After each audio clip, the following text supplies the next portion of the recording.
MSP webinars. I am Steve Taylor. I'm your host. And today we have what I think is going to be a really great webinar. I'm joined by Andy from Altaro. Welcome, Andy. Hey, Steve. How's it going?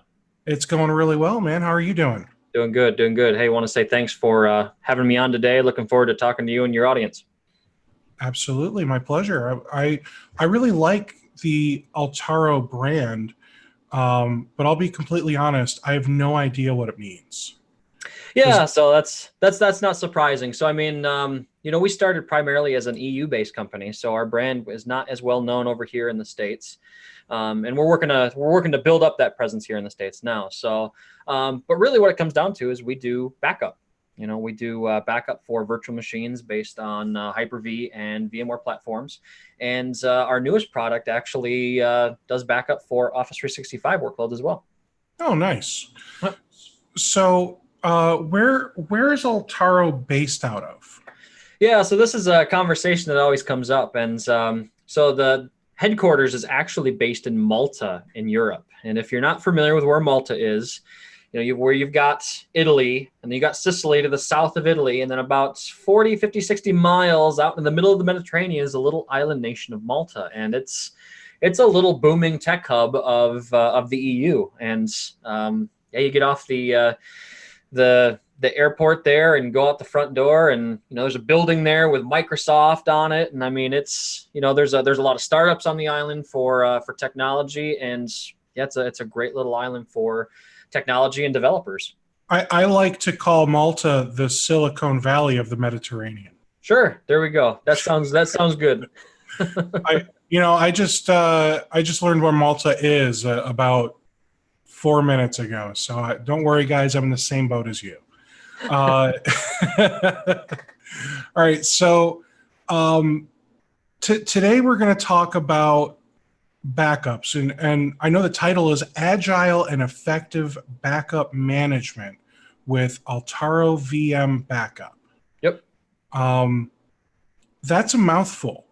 I feel like you're going to start talking about convergence and blockchain, and you've got you got buzzwords in there, man. Agile and effective. That's right. There are buzzwords in there, but if you're here to talk about blockchain, unfortunately, I'm not going to be talking about blockchain today. So maybe next time. Not in the near future. Nope. You don't want me to talk about blockchain. You probably don't. I'd steer you all the wrong directions. So it's a chain like a fence, but it's made out of blocks. Blocks. Mm. Yeah. Like cinder blocks? It's basically it's a chain, but it's for Minecraft. Oh, okay. Got it. All right. So I've got I don't think that sounds right. Yeah, it sounds completely perfect to me. So I've got a poll for those of you that are joining us from Zoom. If you could answer, I think it's only 4 questions. We'll share like the results, like what options were chosen, but names, contact information, all that stuff will be completely confidential. So don't worry. Andy has no how to reach any of you, and I'm going to keep it that way unless you give him your contact information because you want to buy Altaro. All right, Andy. So you're gonna. I think you said you have 46 PowerPoint slides to go through. It should be. Well, if you look at the count in the deck that says 44, fear not, I'm not using all of those. That's our boilerplate product deck. I'm going to use just a few of them. So I'm a firm believer in not doing death by PowerPoint. So we're going to have a couple of slides, a bunch of demos, and maybe a few slides at the end. Sounds great. If anyone has questions, pop them into the Q&A section.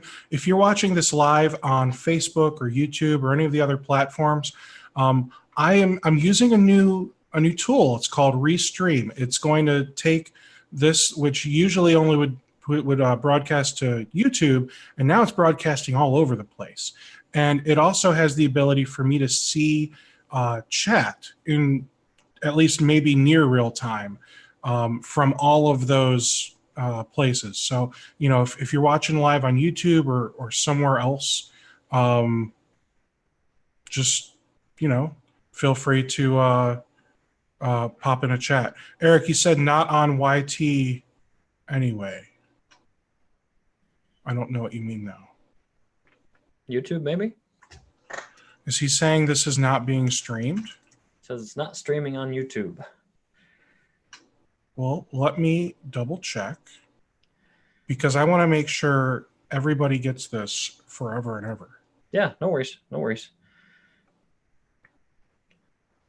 I got a whiteboard back there I could draw up, experiencing technical difficulties sign. And we are live now. We've been live. We're good. Yeah. All right. Sounds good. Take it away, Andy. Sounds good. Let me go ahead and do a screen share here. Screen number 2. And why don't you just confirm, Steve, that you can see that? Looks great. I'm seeing it looks like a slide deck. Sounds good. Sounds good. It's like a really nice slide deck. I want to know who made that for you. We've got, that's not my design abilities. Trust me. I'd have stick figures on here if it was up to me. So, but no, we have a marketing team that helps me out with making it look pretty, right? So, but anyway, let's get right into it here. Like I said, just a few slides to start, kind of give you a gauge of, who we are as a company, what the core pieces of our product do, and kind of what we're going to talk about today. So first off, again, my name's Andy Surwich. I'm a technical evangelist with Altaro Software. So I've been with us for 4 years now-ish. Before that, I spent 10 years working in the managed services space. So very, very familiar with the unique challenges that managed service providers have to deal with, especially when it comes to things like, providing data protection services for their customers. So very familiar with all the challenges that are present in that space. Historically, I've always focused on Windows Server, the VMware stack, with an emphasis on virtualization technologies.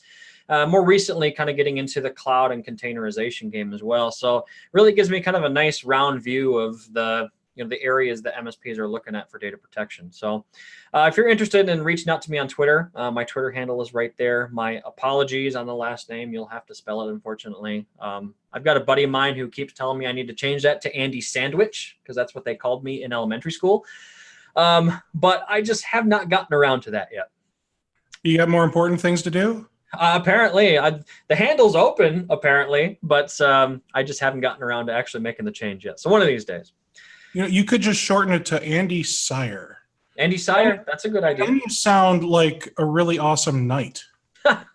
Sir Sire? Sir Andy Sire? Got a nice ring to it, right? Anyway, I'm also quite active out on all of Altaro's blogs. We've got 3 of them, one for Hyper-V, one for VMware, and one specifically tailored towards MSPs. We've got those down there as well. So if you have a question, I'm present there as well if you need to reach out afterwards. So, and of course, you can talk to Steve. Steve got my contact information. If you just want him to forward through your question without having to share your contact details, by all means, you can go through Steve as well. And we'll move on from here. So real quick, I just kind of want to give you a quick overview of Altaro. Who are we? Like I said earlier, we have historically been more of an EU-focused company. We've been around for 10 years now. So we've actually got our 10-year anniversary coming up next month. And really, we're targeted towards companies with, less than 1,000 employees. So we really focus heavily on the SMB, the mid-market, and service providers that are operating in that space. Now, we've got 40,000 plus customers across 121 countries, 9,000 plus partners worldwide.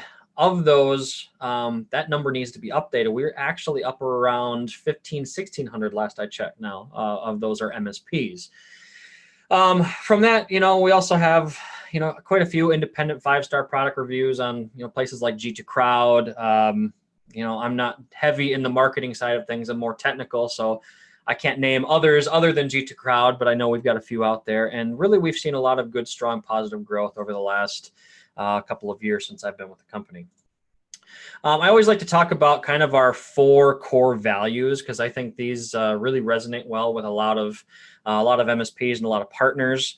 Certainly it resonated with me when I came on to work with them, and I really think they're important. So, the first is our product has to be easy to use.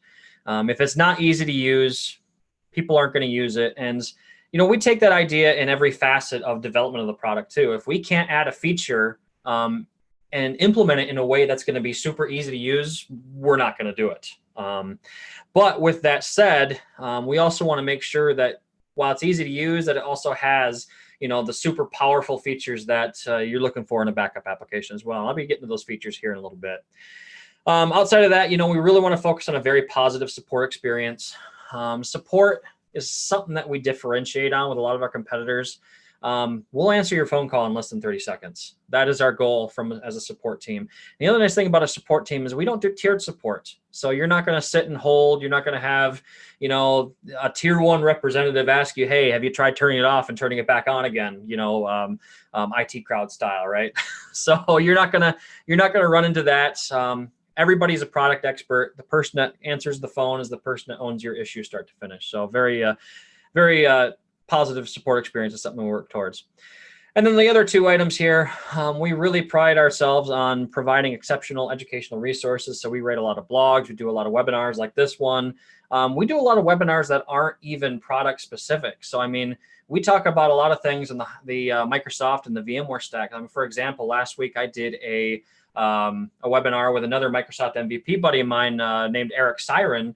We did a webinar on Windows Admin Center, and I don't think we talked about the product at all. So we really pride ourselves in providing good, helpful information for the community.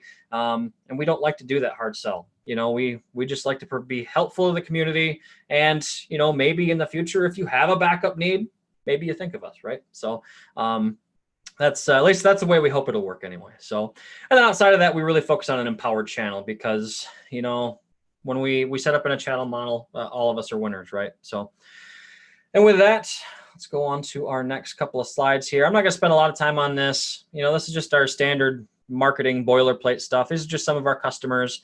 Why I said earlier, we do focus on the SMB and the mid-market. We do have some larger organizations that they use us maybe for either their entire backup infrastructure or a specific department within that organization. So marketing always likes me to show that slide. And then we've got a couple of awards that we've gotten over the years as well. So not gonna sit here and thump my chest too long on that one.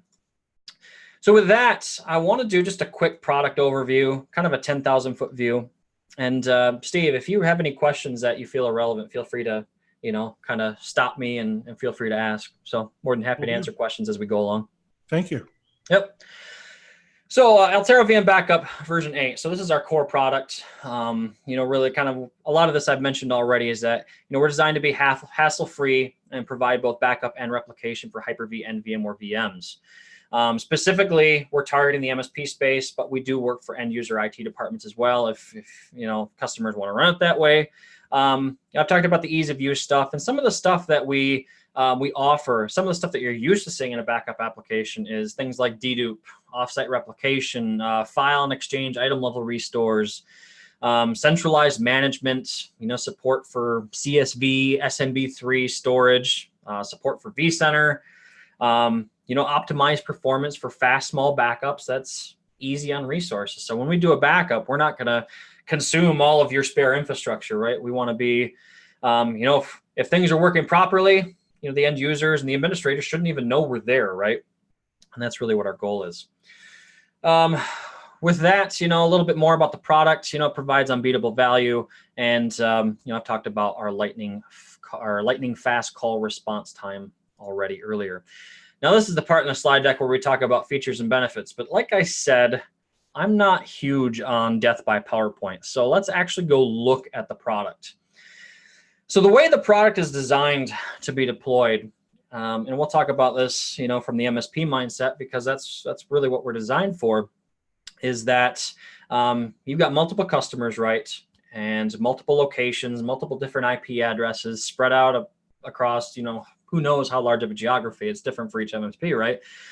The way the product works is it gets installed on a Windows box somewhere in the customer's environment. Could be Windows Server 2008 R2 or newer. Could even be a Windows client operating system. I do have customers running the product on top of Windows 7 or Windows 8 and Windows 10 as well. As long as the box has access to the storage that you would like to use, we can you can use it as a location to host the backup software.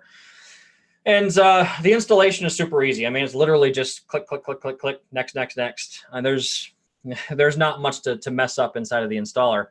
And when you come out and run the application for the first time, it's going to dump you out on the dashboard. Now, this particular lab has been established for probably a year or two now. But when you run it for the first time, you're not going to see any of these fancy graphs or anything like this. And really, this is the dashboard. So what it's going to do is, if you've never used the product before, we're going to direct you through kind of your first key steps in getting started. The first thing we're going to do is we're going to have you come in here to the host view. And you'll come in here and you'll go ahead and you'll add in your hypervisors, whether they're Hyper-V or VMware. And I mean, it's just as simple as clicking add host. And you'll see here that if you want to add a Hyper-V host or cluster, you select this top option. If you want to do a standalone ESXi host, you do this one, or a vCenter server, you do this one, and we pull in all of the associated ESXi instances along with it. And then from here, it'll pop up here inside of the application. So you can see here, I've got 2 Hyper-V hosts. They're associated with this Hyper-V cluster name. The Hyper-V host agent's running, how many VMs, concurrency. So by default, we'll run up to 4 concurrent backup jobs on each hypervisor for backups.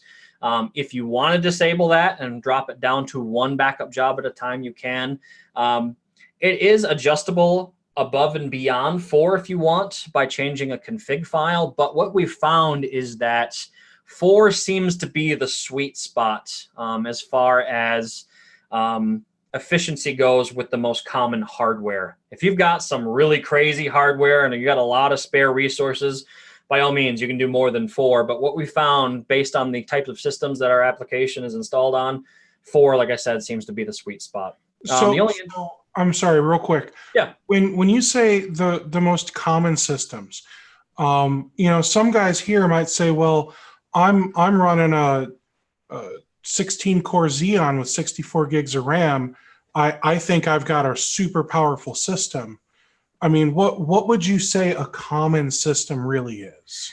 I'm not sure exactly what our telemetry says because I've not seen it myself. I'm just and I think it's safe to say that this could literally be a guess. Right. I would say, like, don't touch it unless you have this kind of hardware. Well, by default, it's enabled. So, I mean, I've seen. I'm sorry. Don't change it to try and do 12 at a time instead of 4. Correct. Yes. I mean, you have what kind of hardware would you say we should? I would say something along the lines of what you just listed. 16 core, 64 gigs of memory. That's a pretty beefy host for an SMB an MSP that plays in the SMB space. I mean, that's a pretty decent sized host. So for the guys that are going out and buying, these like off-lease Dell servers, so it's probably 2-3 years old, but maybe it's got 190 some gigs of RAM, right, a couple Xeons. I don't know how many cores. They might be 16 cores total between them all. Right. You think it would be safe to do that many? Or more than 4, I should say, not 12. But what I would do is I would stick with the default of 4 and see how it does for you. And chances are it's going to do completely fine for you, and it's going to fit your needs. If you need over and above that, if you need to get more jobs done quicker, and you have the resources over and above that, then I would try it. Okay. That's how I would approach that. And have you found, I assume hard drive type is going to play a role, of course. Oh, absolutely. Yep. Spinners, SATA versus SAS versus solid state, et cetera, right? Absolutely. Would you say that you shouldn't do more than 4 unless you've got 15K RPMs or SSD or? There's so many factors in play because it's not just the speed of the disks, but what's the rate of change of the data, and how often are you doing backups? So we have the ability to do backups as often as every 5 minutes, but not only your rate of change can exceed that, and your backup storage, your backup infrastructure has to be able to accommodate that. So those pieces of information have to be taken into account as well. So really, it's going to vary on a customer by customer basis. And one other question was asked. Sure. Is the Windows OS really needed? Are we able to run Altaro on a Linux box? No, unfortunately not. So we've got a requirement for .NET. in the application, and that's the reason for the Windows requirement there. So we get asked that question occasionally, and I think it's something that we've mulled over in the past, but there's nothing on the roadmap today to make it run on Linux. And then again, I need to clarify. Someone said, is he saying we should only run 4 VMs per host as a typical setup? No. What Andy is saying is that Altaro can either do 1 backup at a time or 4 backups at a time, like literally all at once. Correct. So if you have 16 VMs on your host, it'll back up these 4 and then these 4, and it'll just keep going. It'll make sure everything's backed up. It's just not going to do all 16 at once unless you go into a config file and make a change. That's all. You can have a host that has 500 VMs and Altaro will back it up.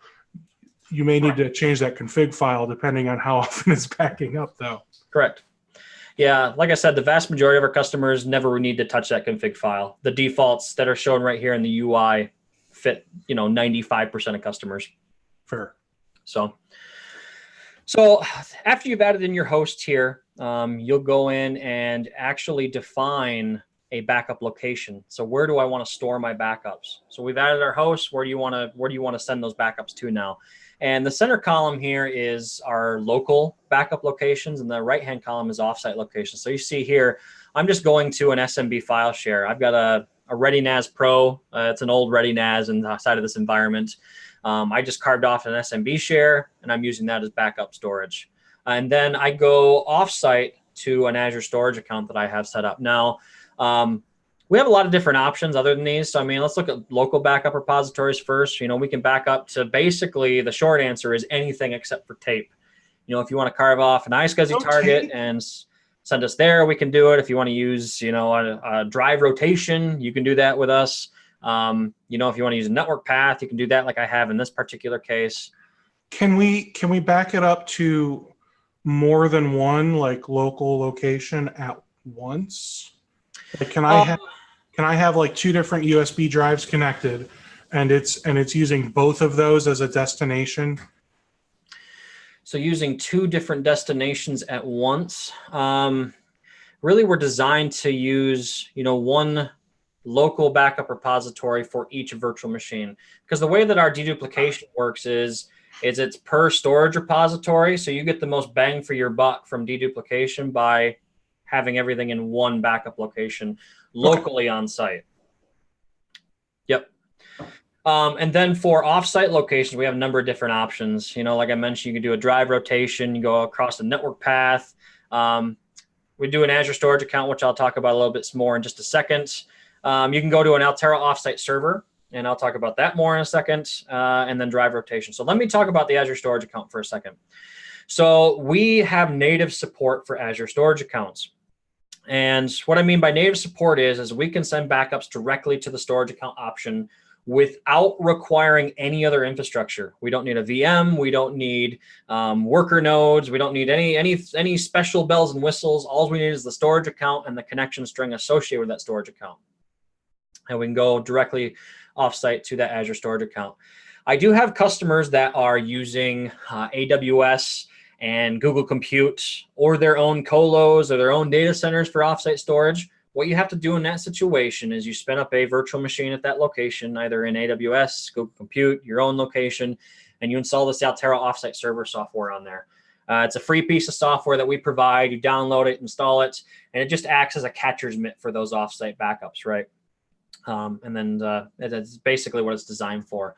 So again, like I said, we have native support for Azure storage accounts. If you want to go somewhere else, you'll want to use this Altaro offsite server. And then once those 2 areas are defined, the other area that will direct you to immediately is the backup section.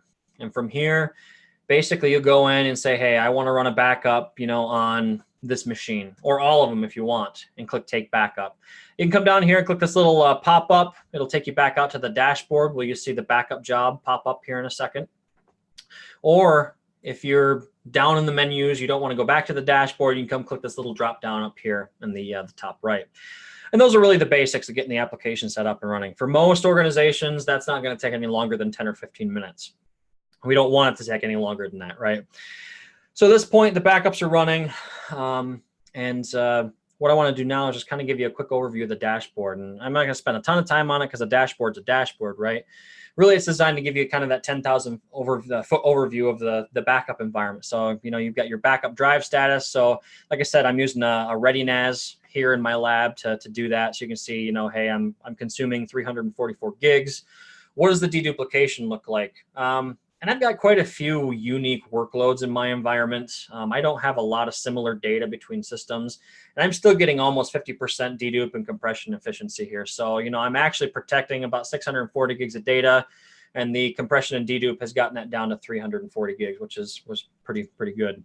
Now that get a little bit more detailed, I can click the details tab here, and I can see, hey, how's my backup size change per day? Or when do my big backups happen? I can see, kind of what the data breakdown looks like day to day. So I can see, on March 27th, I backed up 11 gigs of data. We compressed it to just under 4 and then deduped it down to about 2.5, Hey, Andy. Yeah. That deduplication, is that able to dedupe like across VMs on a single host as well?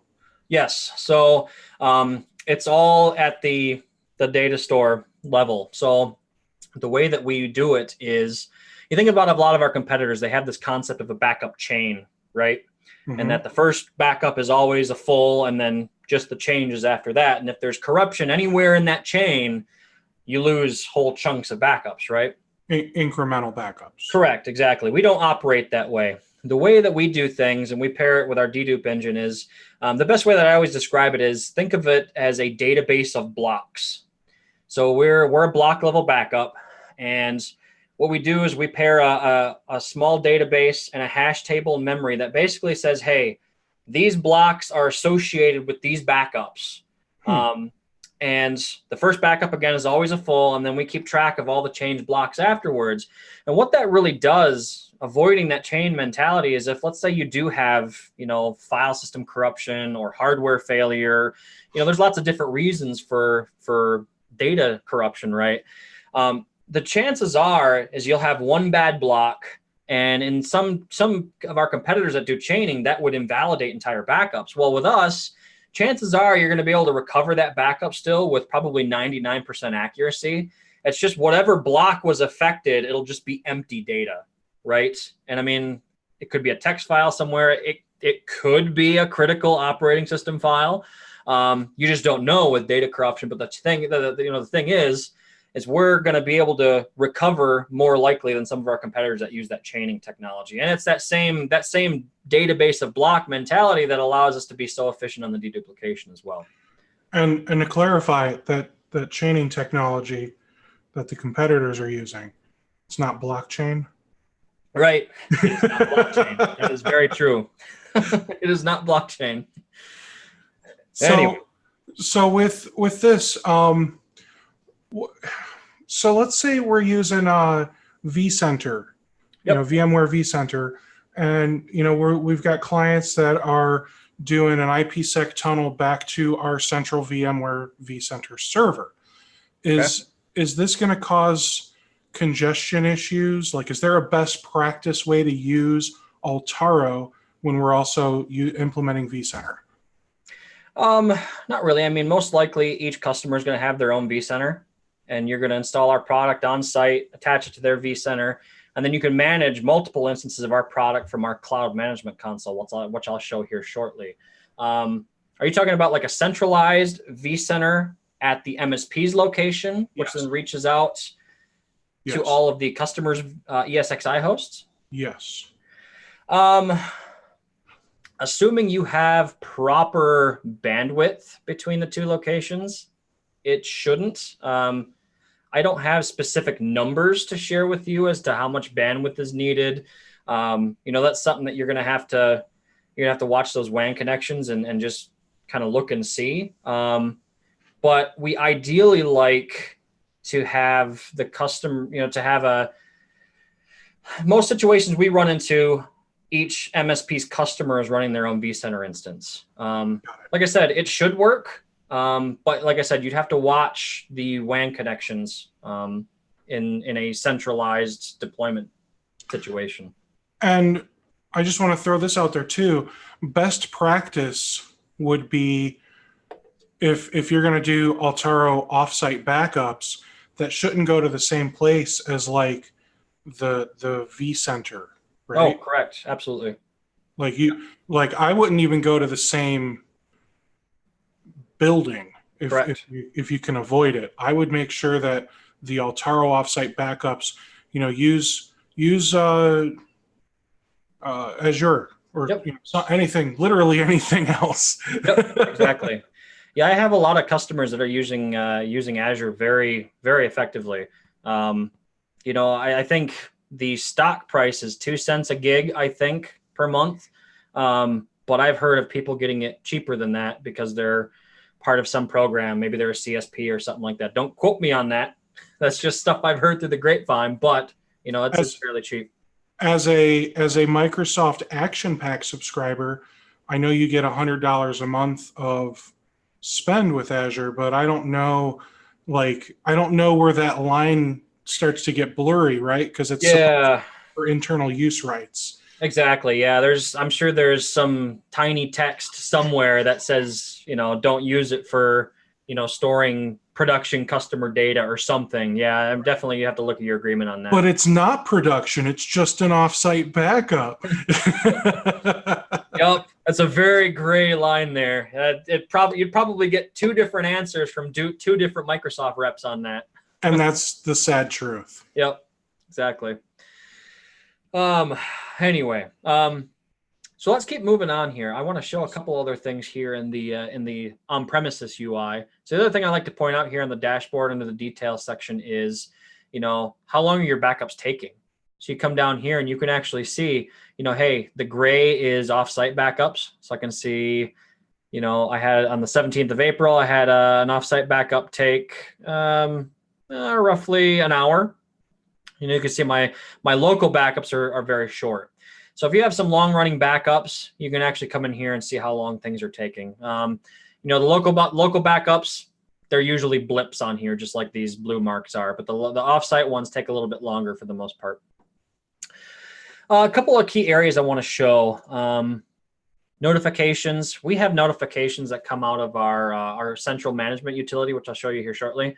But the on-premises application itself can do notifications. So you can send out, your standard email notification if you want. Or the other thing that I have a lot of MSPs do is by default, we'll write to the Windows event log on the Windows box that's running our software. And what I have a lot of MSPs do is they'll actually scrape the event logs for our specific event IDs for failed backups and pull those event IDs into their own notification engine. So, ConnectWise, Automate, I keep wanting to say LabTech, but it's not LabTech anymore, right?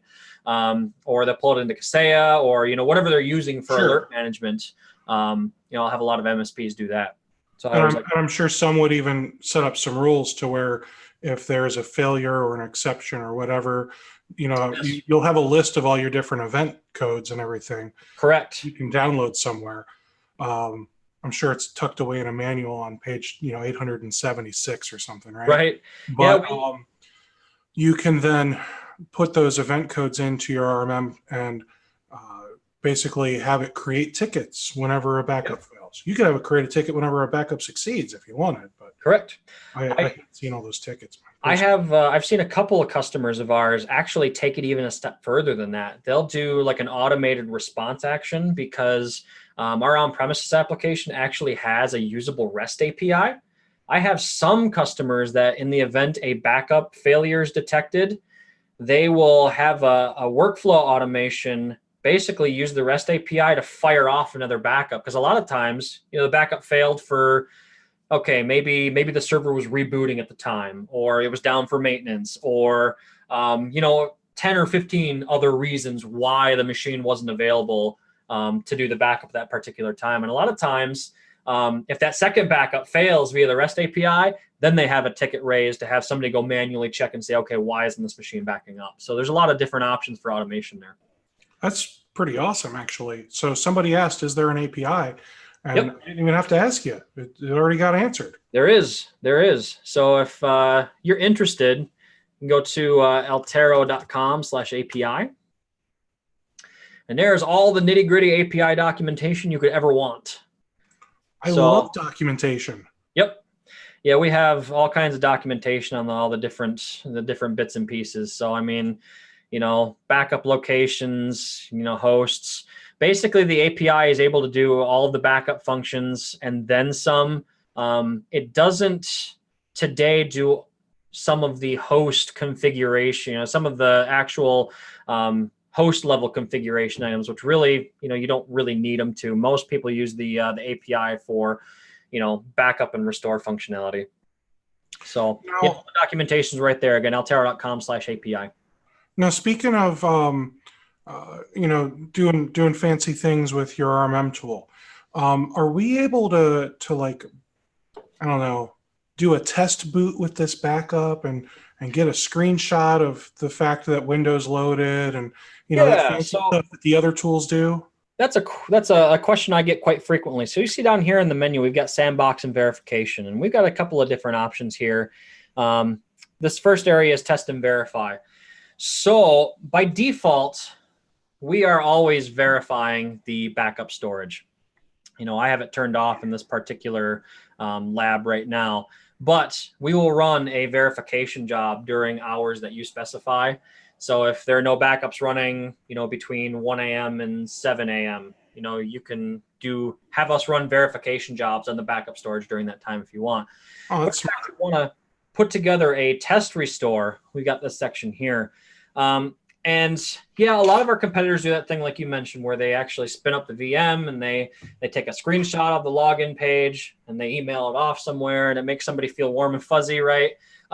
We don't do the screenshot simply because the machine booted to the login menu doesn't tell you anything about the services that are inside of the virtual machine. Yeah, it boots, but it doesn't tell you, okay, SQL's running, or, IIS is running, or whatever. What I do have customers do that need that functionality is, I'll go back to the REST API. They use the REST API to kind of automate a test restore, and then they use PowerShell remoting to reach inside of that restored VM and say, hey, SQL, are you running? Service returned as running. Okay, good. Turn the machine off and nuke it. So, our API facilitates that functionality if you want it and you want to build it, but we don't have that baked into the product today. That's, still pretty cool. Like I said, the functionality is there for those that want to do it. But at the end of the day, most people, they like the screenshot, but again, most will concede anyway that, again, that doesn't tell you anything about the important services that are running on that machine, right? Gotcha. So, we don't have that. A couple other areas I want to show. Let's see. Next question that I have. Yeah. So you can boot from the backup. I assume that's only the local backup, though, right? Not the cloud. Correct. So the building burned down. How do I boot from my cloud backup, Andy? Right. So we don't boot from cloud backup today, but we do have replication. So if you want to have like a DR warm site, we do have replication in the product today. Basically what you do is you have an Altaro offsite server configured at a remote location, and you enable replication here. And we can replicate from Hyper-V to Hyper-V. And as of one of our more recent releases, we enabled that functionality for VMware as well. So replicate VMware to VMware. So if you need that functionality, if you need, 5-10 minutes RTO, in case the main site becomes a smoking crater in the ground, that's what you use our replication engine for. And for those of you that aren't familiar with some of these buzzwords, RTO, recovery time objective. Yep. So, all right, so that's cool. Now, replication, could we, in theory, build out a hot site using Azure, build some VMs and replicate to that? Not today. However, we can't go directly to the Azure Compute, and we can't go directly to Azure IaaS, but I do have some customers that have been using nested Hyper-V instances in Azure to do that. So, and okay, so you can at least build out a Hyper-V server, because, well, I mean, I think anytime you're using Azure, it's server data center anyway. Right. So you can set up the Hyper-V role, and then you can bring these in to your Azure server and run them as a VM on a VM. Correct. Exactly. And surprisingly, that's fully supported by Microsoft. They fully support nested virtualization in Azure. That's cool. Yep. So well, I think that's at least. I'd like to think we shouldn't be doing that too often, right? Right. You know, typically when we're restoring, it's because, you know, Susie in HR accidentally deleted a folder because she gets a little clicky, you know, on Fridays before she's had her coffee. Yeah. Not because the building burned down. Yeah. Hopefully you're only using the nested instance in those oh crap situations, you know? Yeah, you know, zombie apocalypse or a meteor hit the building or whatever, right? Now, I would be curious to see how Altaro works in a zombie apocalypse. Yeah, you know, we haven't been able to test that, you know, meaningfully today. But as soon as we have a good test on that, I'll be sure to let you guys know. Fair.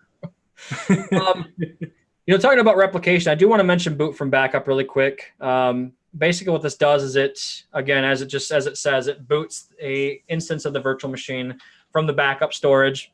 We've got two different modes here. Verification mode is, okay, I just want to boot the VM and maybe do some stuff with it. Where I see a lot of people use this for is Linux machines.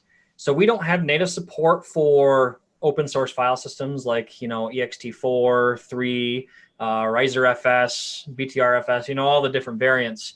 So we can't natively do file level restores for Linux VMs, but a customer can go in here, boot a Linux VM from the backup, grab the file they want, copy it off, and then shut down the backup instance, you know? So it does work for that. Back up a Linux or Unix VM. You just can't do granular file level restore. Correct. So we extra steps, but it's functional. It's functional, yeah. You can back them up. You can recover the entire VM through our product. But if you need to grab just a specific file, you got to come in here and use boot from backup. Fair. Okay. Other question? Not yet. Okay. The other option here is recovery mode, and this is really cool, and it's useful for every VM, but it really shines with those large VMs. And the example I always give is, you know, as I mentioned earlier, I used to work for an MSP, and we had a customer that was a medical customer, and their patient database was huge. I mean, like 2 terabytes in size, 3 terabytes, because it was storing, you know, images and everything to do with the patients, right? And we had begged and pleaded with them to make the SQL server redundant and cluster it, but you know how some customers are, they are just resistant to change and, more importantly, money spend, right? But anyway, one day this machine just fell flat on its face and was not coming back, right? And the backup application that was in use at the time did not have anything like boot from backup. So it was okay, let's start the recovery process. And 18 hours later, it was ready. So for 18 hours, they weren't able to service patients. They weren't able to do anything for 18 hours. So it's the worst, man. Those types of situations where a feature like this really shines. So you're really only down as long as it, one, takes to realize that you're down, you're having an issue, and two, come in here, select recovery mode, work through the wizard, and then what we do is when you select recovery mode, we'll bring up that virtual machine, your end users are able to connect to it and start working. In the background, we're doing a recovery job. So we're actually recovering that VM. And in the same situation, we'll say it takes 18 hours. After 18 hours, we'll give the administrator a prompt and say, hey, the recovery job is done. Let me know when you want to cut over. When you click the cut over button, what we do is we shut down the boot from backup instance. We commit all the changes that occurred during the day, and then we bring up the newly restored backup instance with the newly restored version of that virtual machine, you know, and nobody knew the difference other than the initial outage and the short planned outage for actually, you know, rolling in all those changes that occurred during the day, right? So it's really a lifesaver in those types of situations. Can we talk about that for a moment? Let's talk about some real world examples, because, you know, I'm sure that there are some guys that have had the pleasure of never having to boot from a recovery VM, right? Lucky You know, for them. they do their backups like they're supposed to, Yep. and they might do the verification mode thing, but maybe they've never actually had to run the full recovery. Right. So let's, and I'm not saying that's best practice to never actually do a full recovery, even if you don't need to. I'm just saying there are people that do it. Yep. Yep. So let's talk about how that works. So if I hit recovery mode and I hit next, and then I pick the VM or VMs that I need to recover, yep, it's going to boot those up on the Altaro server, correct? No, it is going to use a hypervisor that you define in the wizard here. Okay, so let me rephrase.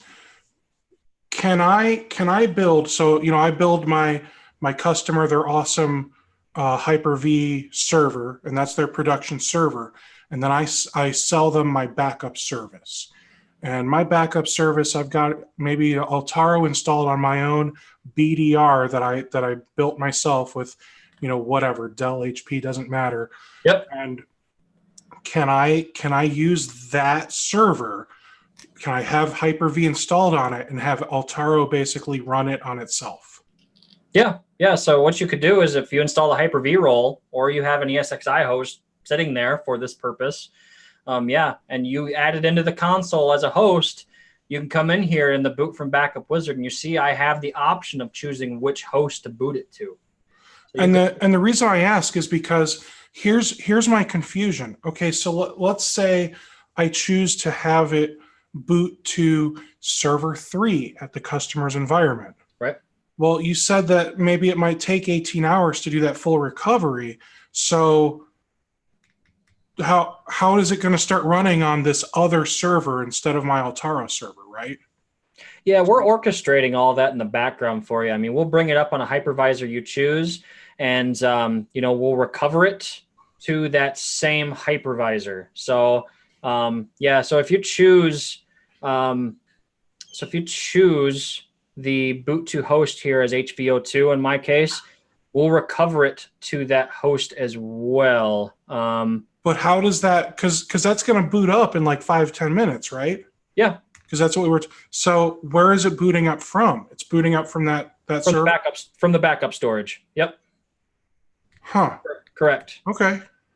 So obviously the backup storage should be local to the host-ish. Yes, it should be at least on the same network segment. Obviously, this would not perform well over a slow WAN or something like that. And I have seen multiple customers run several VMs at a time like this. But you got to remember, most backup storage is slow because people are using 7,200 RPM SATA drives for their backup storage, and it's not going to perform as fast as it normally would under a production situation. But at least you're up and working, right? Yeah, and that's the most important thing. Like, if something would normally take 5 seconds and now it takes 7 or 10, just be happy you're functioning at, maybe a crawl instead of you're just at a complete halt. Right, exactly. Yep. All right, so what if you've got machines that are dependent on one another? So the domain controller crashes. Yep. But your Exchange server, your file server, your print server, those are all running just fine. Yep. Now, I would say, if I put my Windows administrator hat on for a second, you should have 2 domain controllers, right? Just saying, under best practices. But that the domain controller is also one of those other things I mentioned. Yep, I know. I'm just giving you a hard time. But yeah, in that case, you would have to know about that dependency. In the UI, we don't have a way today of saying, hey, this VM is dependent on this VM. We leave that up to the MSP to manage those associations. So if one of the servers dies at a client, but it's not the host, it's just one of the VMs, that's typically going to be from a crash or a bad update or something along those lines, I assume. Right. So if we need to recover that, how does so when we put it in recovery mode, how does like the networking and all that stuff work? Am I just running it as if I was running it on the host? Do I need to go configure something somewhere? Do I set everything up in the Hyper-V role on the server that I'm recovering it to? So you'll actually see it spin up as if you open up Hyper-V Manager and go look, or you go and actually log into the ESXi host or vCenter, whatever platform you're using, you'll actually see it appear as a virtual machine inside the hypervisor. So you'll see here this boot as field. That's the name we're going to give to the VM. And by default, we'll do the name of the VM -boot -date and timestamp. That's the default name we'll give it. And you see down here this checkbox, disable network card. That's a beautiful thing. Yeah. So if you're truly in a oh crap situation, I need to get the server back up, you're going to want to uncheck that. And then that way, when the boot from backup instance comes up, the hypervisor makes sure that NIC is turned on and connected, and your users can get to it. If you're just doing kind of like a test boot from backup, you want to leave that disabled. Otherwise, you're going to have two IPs talking on the network at the same time. And because it's a server, unless you're a knucklehead, it's got a static IP. Correct. So everything should just start flowing again. And because it's a true image-based backup, it's going to have all the same, DNS name structure to the device. Correct. Everything will be exactly the same as it was. Yep. So Eric asked another question, and we're getting short on time. Yep. So I know what we'll do is we'll have our little after party, and if we don't get to any of these questions live, we'll be able to keep talking and asking questions after the webinar is over. Eric said, can we restore the client VM that we are off-siting to our data center? Can we not pick a host in our data center? Sure, you sure can. So if I go back to the as long as it's listed in your host, you can bring it up wherever you want, I assume, right? Yep, choose unconfigured host. So this allows you, so our application knows that, hey, this VM came from Hyper-V. So I click on configured host, I come in here and I can actually add a different Hyper-V host. Yep. So what if my VMware VM dies and all I have is a Hyper-V host? Well, you're gonna have to deploy an ESXi host somewhere. Okay. So you don't have anything currently that will, I don't know what the right term is, but there's a way you can like migrate one of these hard drive files to a different structure. Right. Yeah. So cross. Has been in the roadmap for you? It's not in the roadmap for us. So I think the industry, we refer to that as cross hypervisor restore. We don't do that today. We found that most organizations, they've chosen a platform and they are highly resistant to changing that. And as they're onboarding new customers, they're usually standardizing said customer on whatever their chosen platform is. So that's typically the reason that we don't have it. So, did you want me to cover the multi-tenant management tool really quick? I want to make sure we have just a few minutes to at least show that. Absolutely. Yes, please. Yeah, so everything I've showed you so far has been the on-premises application, the core application that gets installed at each customer's site. Now, how do you manage that at scale as an MSP? That's what we provide this application for. This is the what we call the CMC, the Altaro Cloud Management Console. And it's just a web-based utility. You go to manage.altaro.com. And my personal favorite thing about this is the portal is protected by two-factor authentication if you want it to. So that's kind of a necessity in today's world. So I just pair it with the Microsoft two-factor authentication app on my iPhone, and it works great. So a lot of different options there for securing this portal. But yeah, you come in here, and instead of, you'll notice that the look and feel is very similar. But instead of just a specific customer, you see it's an entire collection of customers. So you can see in here, it's very similar dashboard, but I see all of these different organizations. So, and the other nice thing about this dashboard is I like to say real time, but really it's about 5-6 second lag. So you'll start a backup on site. Yeah, it's seconds. It's really fast. It's darn near real time. So as you see operations happening here in this activity view, they're really happening with just a couple seconds lag at the customer's premises.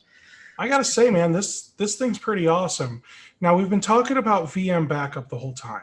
Yep. What about physical? Yeah, so we don't have physical yet, and I want to show you the roadmap in just a second. End of Q3, I believe, is what we're targeting. We resisted physical backup for a long time because the world's going, continuing to move towards virtualization, but there's always that one server, right? There's always that one server that's legacy. And the other thing is, and again, putting my MSP hat back on, I know that when I walk into new customer A and B, that I want to have a backup application that's going to be able to back up anything that they possibly have. Yes. And not only having the physical server backup is a benefit there, but that also enables us to do things like endpoint, right? So if I want to back up the CEO's laptop or, the CFO's laptop, we're going to be able to have that functionality later this year as well. And I was going to ask about that. So I'm really happy to hear that. Yep. I know you guys have been promising that for a while. We have. We've been working very diligently on it in Q1 and Q2 of this year too. So it's coming. It's coming really soon. So a few highlights that I want to show in here really quick with the time we have left. Customers view here. So you can see all the different customers that you're managing. And the one thing I'll point out is if you have an installation that's being managed by the CMC, you'll have the CMC icon lit up as green in the on-premises product. Excuse me. And pairing these is really simple. You can pair it from either side. If you pair it from the on-premises side, you just authenticate into the Cloud Management Console. Or if you want to pair it from the Cloud Management Console side, it'll spit out a registration code that you just come in here and paste into the on-premises application. And then we take care of the association for you. So it's really easy to pair. The other nice thing here is if I want to drill down and actually manage a customer here, I can drill down into the customer and I can even provide portal access. So let's say they have their own IT staff. They want to at least come in here and manage their own stuff a little bit. You can do that and they'll be able to log into this portal and they'll only see their stuff. They won't see everything else. They won't see all the different customers.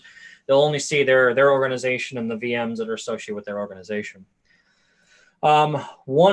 Two other key areas I really want to show off in here that, again, if I put my MSP hat on, I really wish I had when I was working for an MSP doing backup services. But this view here is fantastic because what this does is it shows me all the different installations across all my different customers of our product, what version it is, and I have this handy upgrade button. And I can just click that upgrade button. Click it, right? What's that? Nothing ever goes wrong when you click it, right? We have a fairly high rate of success, and we will always err on the side of caution. We don't want to be rebooting anything during the day. So when you click that button, it's a non-interruptive upgrade. And if something goes wrong, like I said, we always err on the side of caution. We don't ever want to take anything down. So I've never heard of anything catastrophic happening with that button. And even if it does, our product is so easy to install and it retains all the settings inside the folder structure that you can just go reinstall with the executable right over the top of it and everything would be fine. It would pick up all the old settings and away you'd go.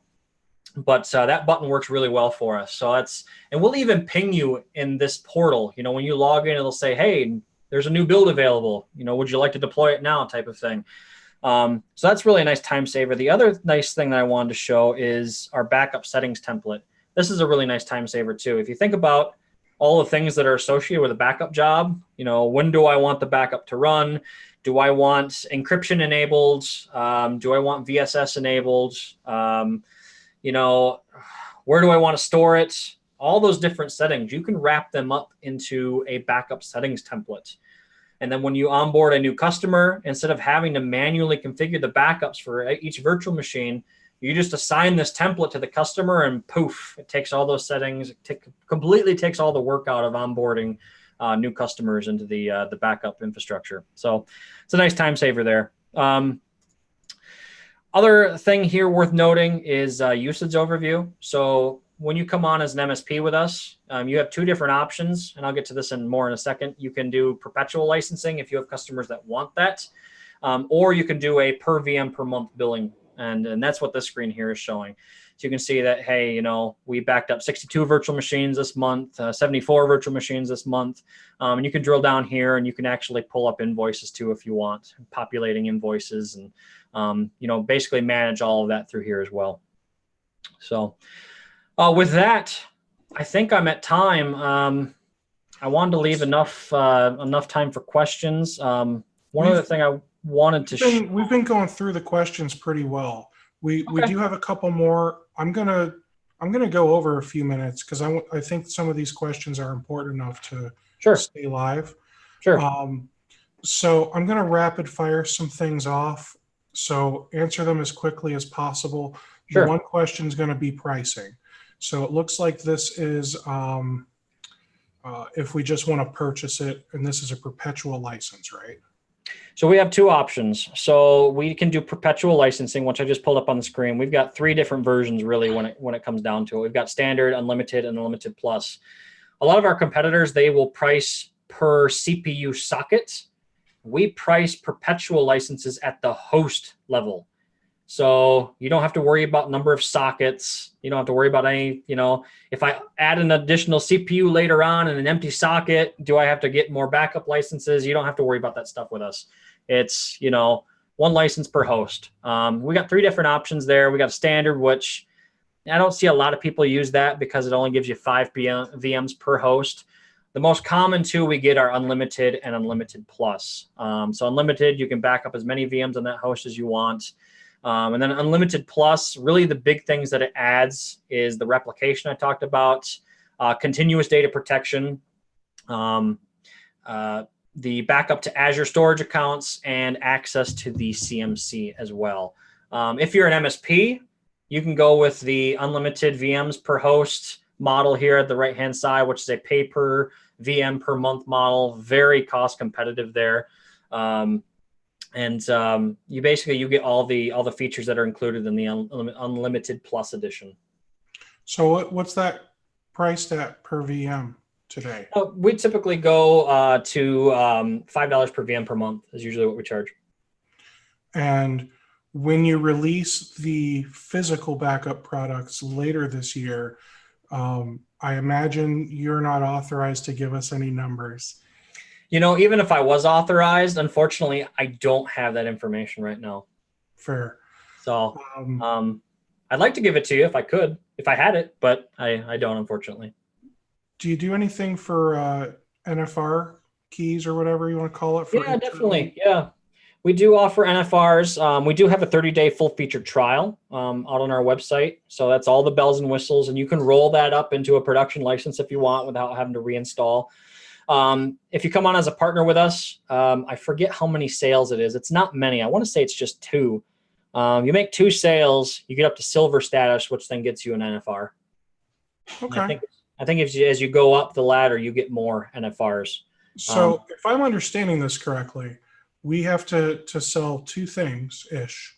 So we're talking $10 a month, and then we get an NFR too. Well, it's $5 per VM per month, minimum of 10 VMs. So that's not on the slide, but we require a minimum of 10 VMs. So 50 a month. Okay. So that's aggregate across all your customers. So you could have one customer that's 3 VMs, another that has 4 for a total of 7. It would still require a minimum of 10. That's fair. Yep. Can we do you didn't even talk about it, and we don't have really too much time to talk about it. Office 365, is there an MSP model for that too? There is, yeah. So it's price per mailbox per month. I don't recall pricing for that off the top of my head. You'll have to touch base with our sales team if you're interested in that. But the nice thing about our Office 365 feature is, I think I have a few slides of it here too as well, just to at least show. That's our reseller program. I know I saw some earlier. There we go. We provide the storage for that. We host the storage for that. So you don't have to worry about spinning up infrastructure. You don't have to worry about managing any of that. Basically, all you do with our Office 365 backup product is you add in the customer's Office 365 organization, you check the mailboxes you want to back up, and we'll automatically start backing them up 4 times a day, I believe is what we do. We backed it up to infrastructure that we manage. That way you don't have to worry about it. And today we can recover mailbox items, calendar items, and contacts. Later this year, we'll have support for SharePoint and OneDrive for Business as well. That's really cool, man. Yep. The other thing that I always like to point out about the Office 365 storage is that's unlimited retention, unlimited storage. So, I mean, virtually raise your hand if you've got that CEO that has 25 gigs worth of mail in his mailbox and wants to save it forever, because we never run into those, right? So. Wow. So any other products that you guys sell that we don't know about? Or that those are the two big ones. Those are our core applications. I don't really have any other products to talk about today. No problem. So for the poll, I just want to share these results real quick. Yeah, go for it. What's the most relevant benefit for an MSP when it comes to backup solutions? Pretty much most people chose multi-tenancy through one integrating management console. Yep. What do you take into consideration when you're looking to choose a backup solution? Most people chose the benefits of the product. And we're talking over the price, ease of use, yep. The brand name. Like, people worry about the benefits. So that's good. What else would you expect from a backup solution company in order to choose it? To have a long-term vision, to see they're able to keep up with the industry trends. So it's nice to see that you guys have a roadmap. Can you put that roadmap up for us real quick? I can. So this is our roadmap today. Subject to change, of course, as all roadmaps are. But yeah, so like I mentioned, we've got Office 365 email backup for MSPs today. We're going to be adding that for direct end users. So, your organizations that have their own IT staff that don't unfortunately utilize MSPs. So we're going to be providing that. Like I mentioned, we've got support for 365, SharePoint, and OneDrive coming later in Q3. Physical server in Q3 as well, starting with just restore to VM, because when you start restoring to similar hardware, now we're talking about things like driver injection, and it really complicates the recovery process, right? So to get it to market, we're going to focus on restoring to VM and those recovery situations for physical server. Q3, we're also going to be looking at backup and restore to Azure VMs. And then H2 2019, we're looking at endpoint file backup and kind of refining the DR offerings, making it more streamlined than just replication today. So we'll be adding some features to our replication engine later on this year as well. So that's kind of our roadmap for this year. Awesome. Yep. And I think it's safe to say a lot of people here know Veeam. They use Veeam. They like Veeam. In fact, yep. Veeam was the most chosen solution, because I was curious. I said, what backup solution do you use today? Veeam was number one out of everything people could have chosen from. Datto. Nobody even chose Acronis, Unitrends, Backblaze, CrashPlan, Carbonite, but Datto and Cloudberry were a distant second. Yep. So there's that. But I want to be clear. I'm not asking you to bash on Veeam. I know. To your knowledge, what do you think that your product has that Veeam doesn't, that you guys bring to the table? Yep, very valid question. That's one that we get asked all the time. And like you said, I'm not gonna bash on Veeam. I mean, they make a good product. Don't get me wrong. Where we really differentiate from Veeam, and like I said, we're compared to them most often because functionally we're very similar, whereas we operate at the hypervisor layer, right? But where we really differentiate is, the markets that we play in. Veeam is getting very enterprisey these days.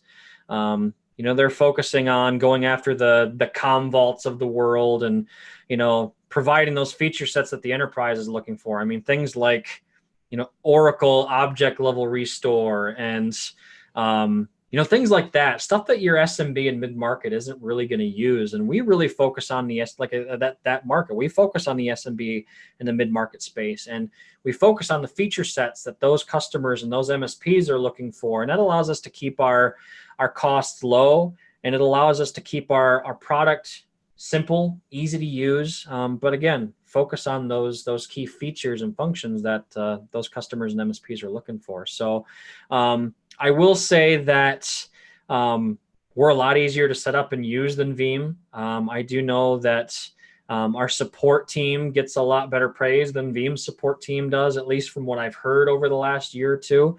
But really, yeah, I mean, it all comes down to the ease of use and clear focus on the features that the customers and MSPs in our market are really looking for. Awesome. Thank you so much for all of that, Andy. Oh yeah, no problem. I learned a lot about how Altaro works. I learned a lot, a little about best practice stuff on backups. So this was good, man. Nice. Appreciate it. So for those of you here on Zoom, please stick around. We're going to do more here after, I'll call it the break. So for those of you that are watching this on other platforms or watching the recording, if you guys have any questions, do not hesitate to reach out. Andy, I don't know if you have a slide with contact info. You can also reach out to me. You can go to mspwebinars.com and you can just fill out the contact form. If you have any questions, you can definitely reach out to me or contact Altaro Sales. I'm sure they'd be happy to help too. Yeah, exactly. I don't think I have one with my contact information directly, but again, here's my Twitter handle. And also you can just email me at Andy, A-N-D-Y, at altaro.com as well. Don't sign me up for any spam messages or anything like that. I'm trusting you guys. But yeah, absolutely. You can also reach out to sales. What's that? We probably won't. Probably won't. Okay, gotcha. It sounds trustworthy. But yeah, you can also reach out to sales too, and that's just sales@altaro.com. Awesome. All right. Thanks, man. You have yourself a fantastic day. Definitely come back for the next webinar, Thursdays at 1. Take care, guys.